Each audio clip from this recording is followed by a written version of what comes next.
Diminuer l'empreinte environnementale de son exploitation, améliorer les itinéraires techniques et avoir un revenu supplémentaire, c'est possible.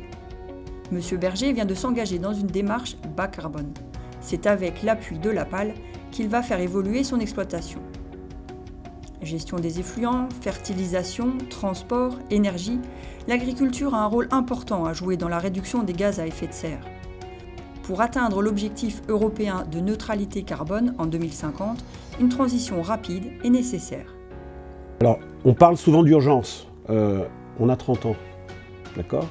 Alors ça ne veut pas dire qu'il faut commencer à faire quelque chose dans la nuit du 31 décembre 2049 à 2050.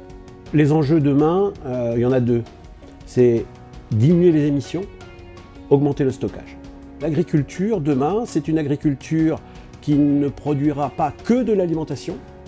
Si elle produit de l'alimentation et qu'elle continue à le faire, ce sera vers des démarches qualité rémunératrices et toute cette question dite de la bioéconomie, c'est-à-dire la capacité que va avoir l'agriculture à substituer le carbone fossile par du carbone renouvelable. Donc il est évident que ces nouvelles missions doivent s'intégrer dans cette logique bas carbone.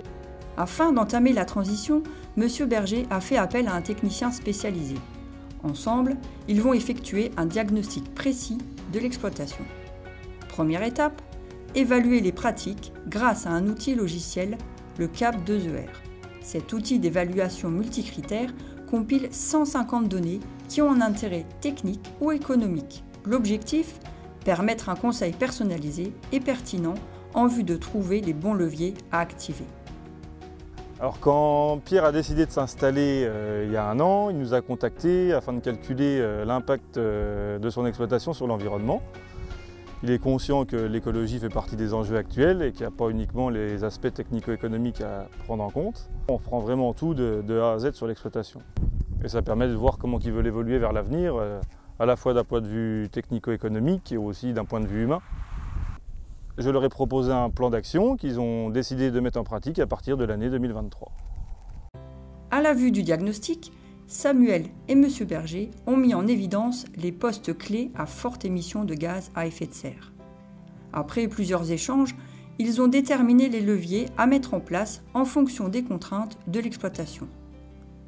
Ces leviers d'action vont certes permettre la réduction des gaz, mais ils vont aussi apporter ce que l'on appelle des co-bénéfices. En effet, il existe un gain technique ou économique pour l'exploitation. Autonomie alimentaire, temps d'improductivité du troupeau, diminution de la fertilisation minérale, les domaines sur lesquels on peut travailler sont nombreux. Il est aussi possible d'augmenter les surfaces de stockage de carbone par l'implantation de haies et de prairies.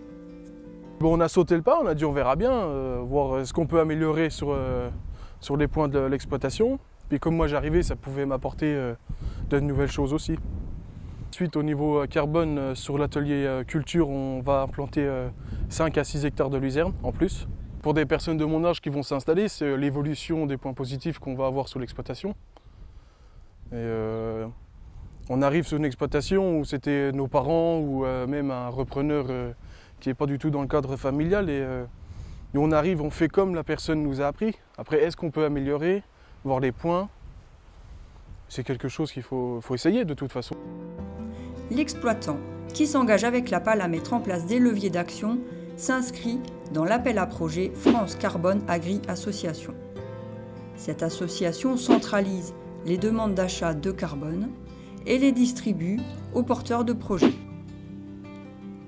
La PAL propose ensuite à ses adhérents de réaliser un diagnostic carbone pour évaluer l'éligibilité du dossier. Lorsque celui-ci est validé, l'éleveur est financé pour les tonnes de carbone qu'il aura économisées. Ce revenu supplémentaire permettra ensuite de financer les évolutions de l'exploitation. Le point financier, ça va complètement changer par rapport aux exploitations. On ne peut pas se différencier à une autre exploitation parce qu'il n'y en a pas une qui se ressemble dans tous les cas. Après, tout dépend de la grosseur de l'exploitation, au niveau culture, au niveau élevage. Et oui, au niveau financier, ça peut être intéressant sur certains points. Grâce à ce bilan carbone détaillé, M. Berger va pouvoir faire évoluer ses pratiques. Comme lui, de nombreux agriculteurs bénéficient des gains environnementaux, techniques et financiers permis par le dispositif bas carbone. Ensemble, ils participent au développement d'une agriculture durable et respectueuse de l'environnement.